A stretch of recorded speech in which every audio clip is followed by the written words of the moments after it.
जय हिंद साथियों, मैं आदेश आपका राही आदि क्लासेस में स्वागत करता हूं। हम सभी पढ़ रहे थे अलंकार। अलंकार में हम लोग शब्दालंकार पढ़ रहे थे। उसी के आगे हम आज पढ़ेंगे शब्दालंकार का लास्ट विप्सा अलंकार। कौन सा?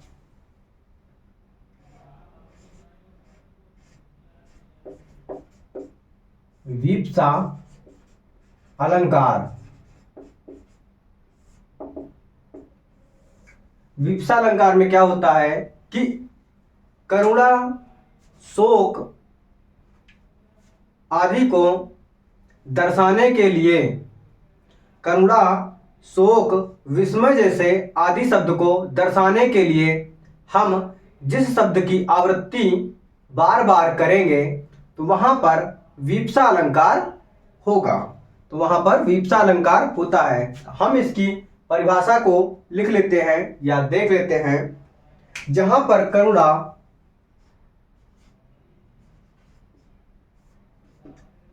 जहां पर करुणा, शोक,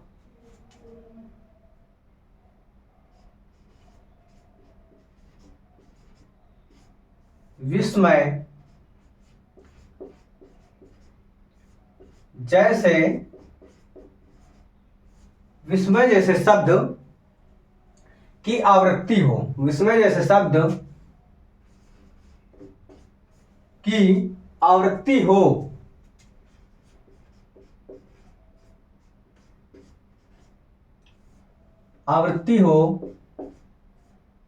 वहां पर विप्सा अलंकार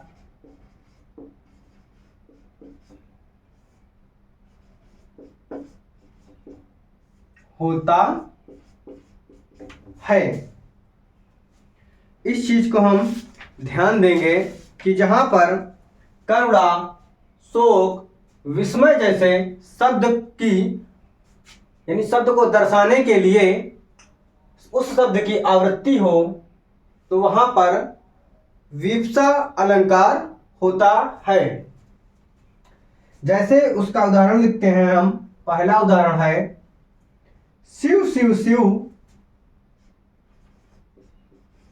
क्या कि शिव शिव शिव कहते हो। क्या है कि कहते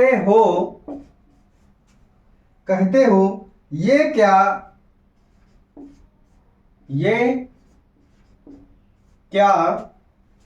ऐसा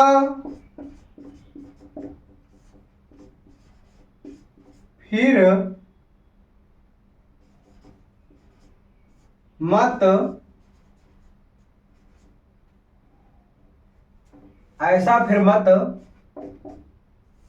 कहना।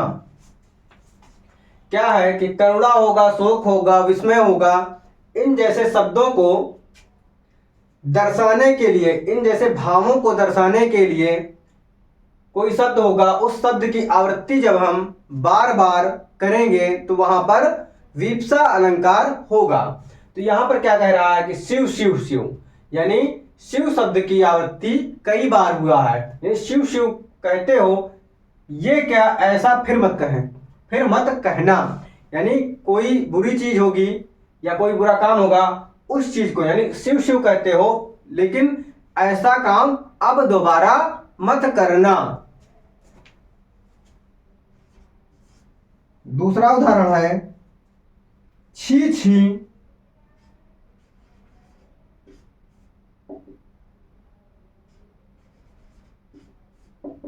छी छी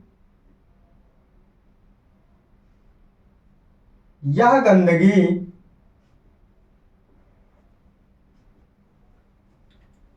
छी छी यहां गंदगी है।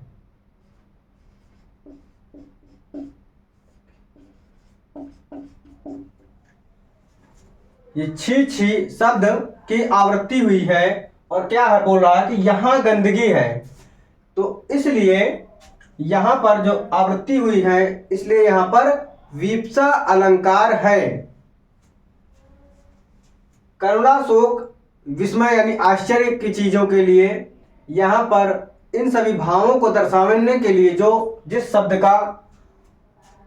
की आवृत्ति होगी वही हमारा वहां पे वीप्सा अलंकार हो जाएगा। जैसे यहाँ शिव शिव शब्द आया हुआ है, यहाँ छी छी शब्द आया हुआ है, यानी आवृत्ति हुई है। इसका तीसरा उदाहरण है सुनो सुनो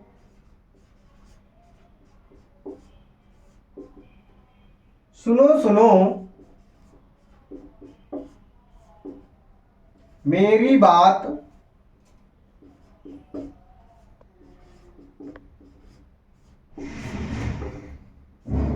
सुनो सुनो मेरी बात।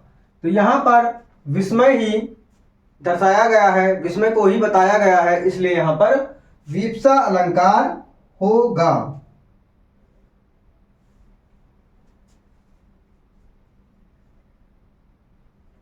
इसका अगला उदाहरण है चल चल यहां से, चल चल यहां से। तो यहां पर क्या है कि विस्मय बोधक चिन्ह भी लगा हुआ है, या कोई शोक दर्शाने के लिए या करुणा दर्शाने के लिए शब्द की आवृत्ति कई बार होगी तो वहां पर वीप्सा अलंकार होगा। तो हमारा जो है अर्थालंकार, हम लोग अलंकार में पढ़ रहे थे, तो अर्थालंकार हमारा आज हमने पढ़ लिया है। अब हम इसके बाद पढ़ेंगे शब्दालंकार।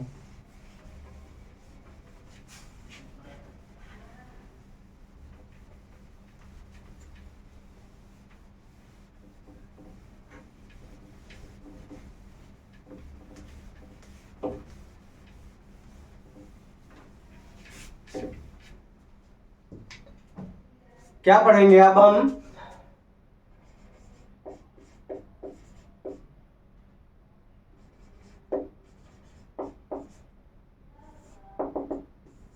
शब्दालंकार, सॉरी अर्थालंकार पढ़ेंगे। हम लोगों ने शब्दालंकार पढ़ लिया था, अब हम पढ़ेंगे अर्थालंकार।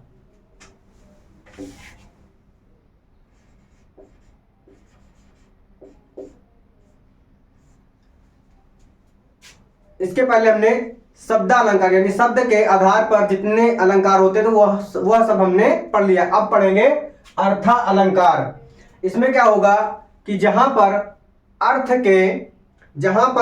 के आधार पर काव्य को दर्शाया जाएगा तो वहां पर अर्था अलंकार होगा।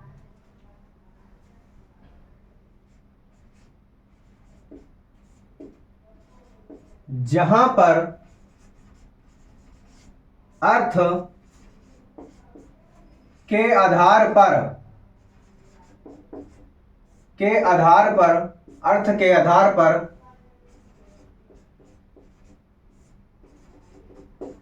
काव्य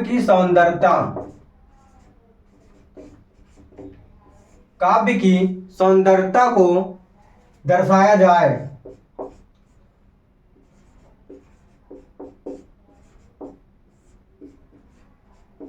सौंदर्यता को दर्शाया जाए, वहां अर्था अलंकार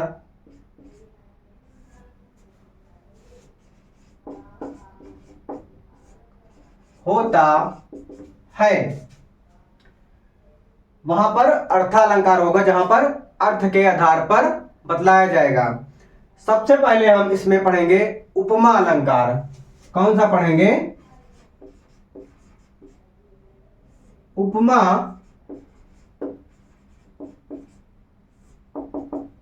अलंकार। अर्थालंकार के अंतर्गत हम सबसे पहले क्या पढ़ेंगे? उपमा अलंकार। तो उपमा अलंकार की परिभाषा क्या होगी कि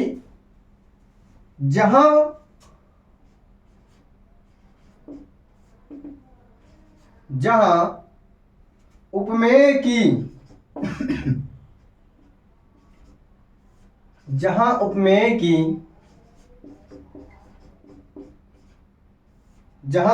की उपमान से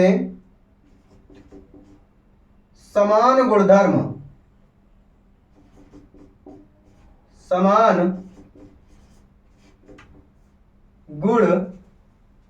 गुणधर्म के आधार पर समान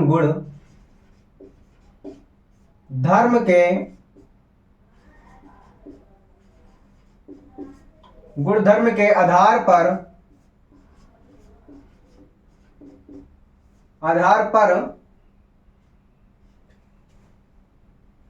तुलना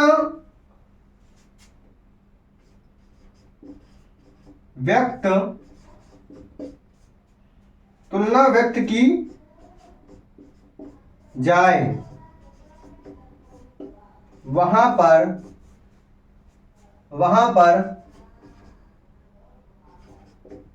उपमा अलंकार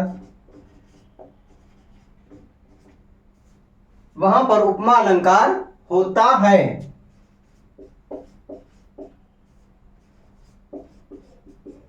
वहां पर उपमा अलंकार होता है। तो यहां क्या बोला गया है? उपमेय उपमान से, जहां उपमेय की उपमान से साधारण गुण धर्म के आधार पर तुलना व्यक्त की जाए, तो वहां पर उपमा अलंकार होता है। तो यहां पर उपमेय उपमान और समान गुणधर्म बताया गया है। तो इसको हम, उपमेय क्या है, उपमान क्या है, साधारण गुणधर्म क्या है, इसको हम अब एक उदाहरण के माध्यम से समझ लेंगे। तो वह उदाहरण है कि मुख चंद्रमा के समान क्या है, कि मुख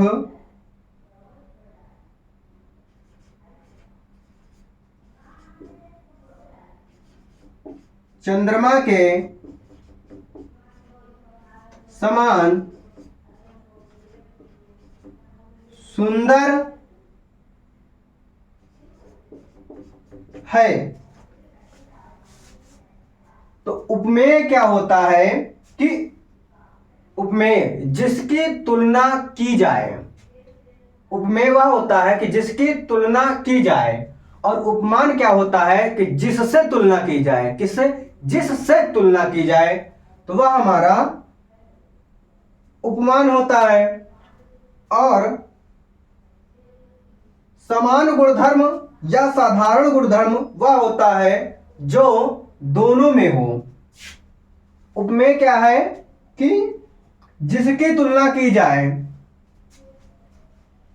यहां पर हम लिख लेते हैं उपमेय। उपमेय क्या है कि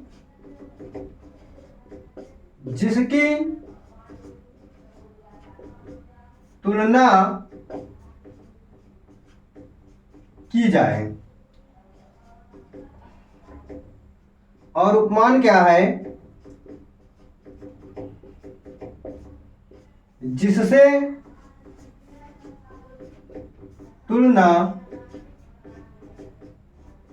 की जाए। उपमेय क्या है? जिसकी तुलना की जाए। यहां पर क्या है? मुख चंद्रमा के समान सुंदर है, तो मुख की तुलना की जा रही किससे? चंद्रमा से। तो जो मुख की तुलना की जा रही, तो मुख हमारा क्या हो गया? उपमेय हो गया। क्या है कि जिसकी तुलना की जाए। किसकी? मुख की तुलना की जा रही है। उपमान क्या है? जिससे तुलना की जाए। किससे तुलना की जा रही है? मुख की चंद्रमा से। तो यहां पर चंद्रमा जो है वह हो गया उपमान हो गया। उपमान हो गया। इसके बाद क्या आया कि साधारण धर्म या समान गुण धर्म, जो दोनों में बताया जाए समान। जैसे मुख चंद्रमा के समान क्या है? सुंदर है। चंद्रमा का भी सुंदर होना और मुख का भी सुंदर होना, यह दोनों में आया है। तो यह हमारा हो जाएगा साधारण धर्म या समान गुण धर्म हो जाएगा, जो दोनों में हो। यहां लिख लेते हैं साधारण धर्म क्या होगा, जो दोनों में हो।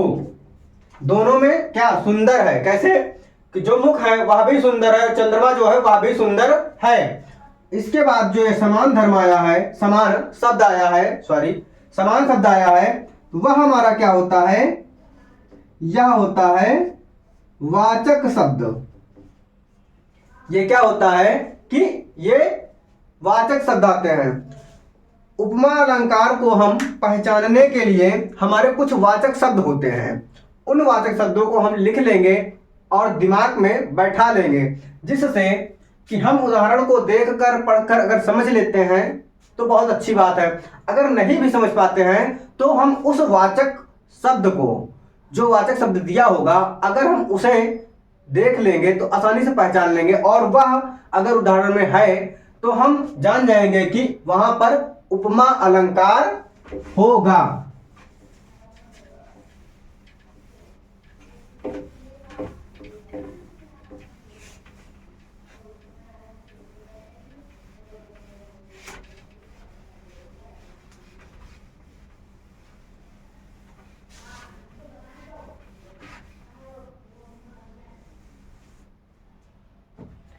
वाचक शब्द को हम लिख लेते हैं, उसके बाद हम उदाहरण देखते हैं। क्या लिखेंगे, वाचक शब्द।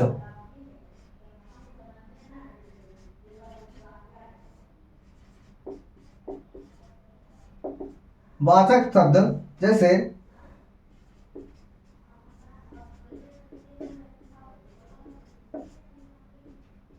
सा, सी, से, जैसे, इव, इत्र। जैसे सा, सी, से, जैसे, इव, इत्र, यत्र,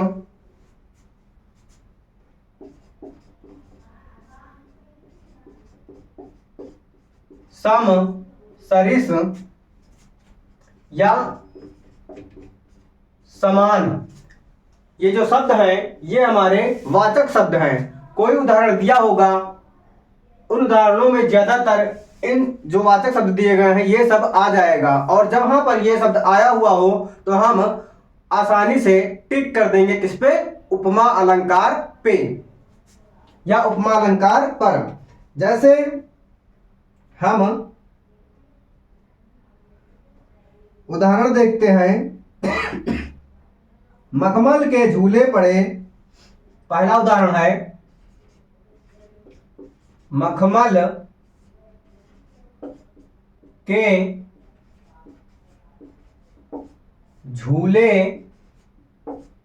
पड़े, विशाल हाथी सा,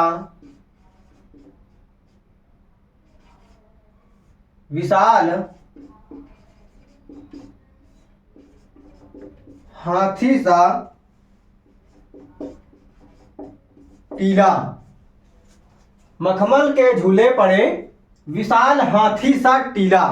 तो यहां पर वाचक शब्द सा आ गया है, और वैसे भी मखमल का टीला है और झूले पड़े, मानी क्या बोला गया, मखमल का झूला पड़ा हुआ है, विशाल हाथी सा, यानी तुलना की गई है, विशाल हाथी सा वो झूला है टीले जैसा। तो यहां पर सा वाचक शब्द आया है और तुलना भी किया जा रहा है, तो इसलिए यहां पर उपमा अलंकार होगा, उपमा अलंकार होगा। इसका हम अगला उदाहरण देखते हैं कि पीपर पात। दूसरा है पीपर पात सरिसमन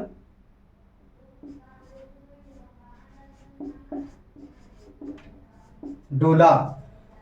तो यहां पर वाचक शब्द सरिस आया हुआ है, इसलिए हम आसानी से उपमा अलंकार को पहचान लेंगे। तो यहां पर उपमा अलंकार पे हम ऑप्शन जो ऑप्शन होगा ABCD, वहां पर उपमा अलंकार में हम टिक कर देंगे।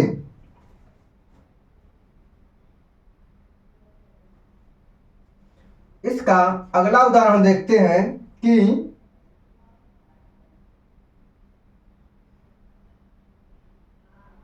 हिडोल क्या है कि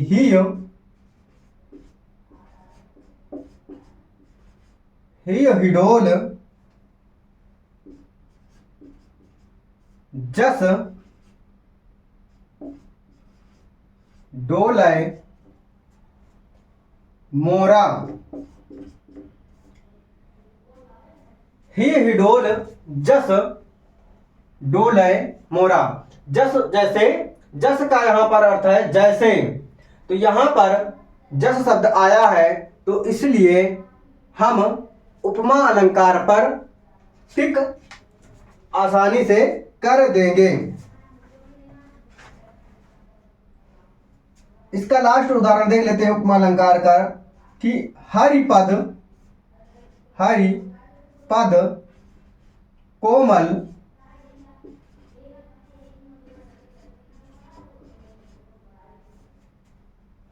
कमल से। यहां पर भी तुलना किया गया है कि हरि के पद यानी हरि के पैर कोमल है, कैसे, कमल जैसे।